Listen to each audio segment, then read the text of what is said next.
नका तुम्ही की आम्हाला बायकोचं ऐकावं लागेल. चांगल्या गोष्टी काय ऐकल्या बी पाहिजे महाराज. आणि म्हणून ही चांगली गोष्ट आहे. महादेवरायांना वाटलं की चला कोणीतरी ऐकणार आहे. आमच्या बाबतीत बऱ्याचदा होतं. मी कवी पण आहे, कविता करतो. मला पाया पडायला येऊ नका बरं, कार्यक्रम हे चालू असताना विक्षेप होतो. पाया पड नका द्यायची नको. रामकृष्ण आहे. माझ्या कविता जेव्हा मी विद्यार्थ्यांच्या समोर, आमच्या शिक्षकांच्या समोर गातो, तेव्हा ते सगळे वा वा काय वाह क्या बात आहे म्हणतात. आमचे मित्रमंडळी सुद्धा आहेत, यांच्याही समोर बऱ्याचदा गाऊन दाखवली, यांनी माझी प्रशंसाच केली.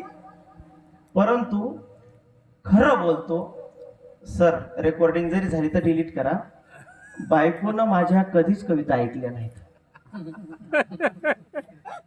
मग म्हणले बरं ठीक आहे, तुमचं ऐकलं नाही, मग बायकोचं कधी ऐकलं की नाही तुम्ही? म्हणलं सकाळपासून संध्याकाळी झोपेपर्यंत बायकोच ऐकतो. विडाला